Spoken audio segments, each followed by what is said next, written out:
විහිළුවක් බල්ලෝ කරේ මං. දැන් නම් තෝගේ රන් කෙවිඩ අරන් මං ගහනවා පුකේ.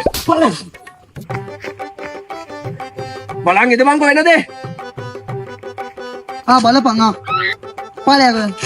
දැන් නම් ඉන්න බෑ. මොකාවත් මං චූ දාලා ඉන්න ටක් ගාලා. මේ වෙලේ ප්‍රශ්නත් එක මටත් චූ බරයි. මාත් දානවා. මොනවා වුණත් ගොපලුව පව් ඈ. මේ ඒක නෙමෙයි අරු කන්ටකල් උඹේ මොකද්ද කිව්වේ? ගොපලුවා කියනවා බං ඌ උඹව ගෑණියෙක් කරනවලු. ඉහාන් ඔව් කොහෙද? මෙහෙ බං. ඉහාන් චූ කරනවා බං. ඔහොම නැතුව යකෝ. අනේ තාතත් මැජික් වගේ අලුත් වැඩ මේ හොයලා හම්බුනේ අඬුව විතරයි. මේකෙන් පුළුවන් දෙයක් කරගන්න ඈ.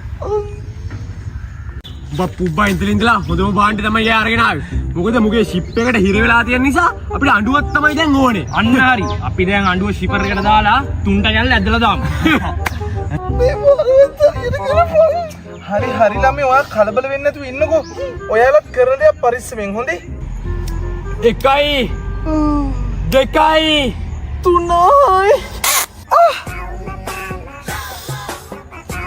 දැන් නෑ වගේ පුදුම සනීපයක් තියෙන.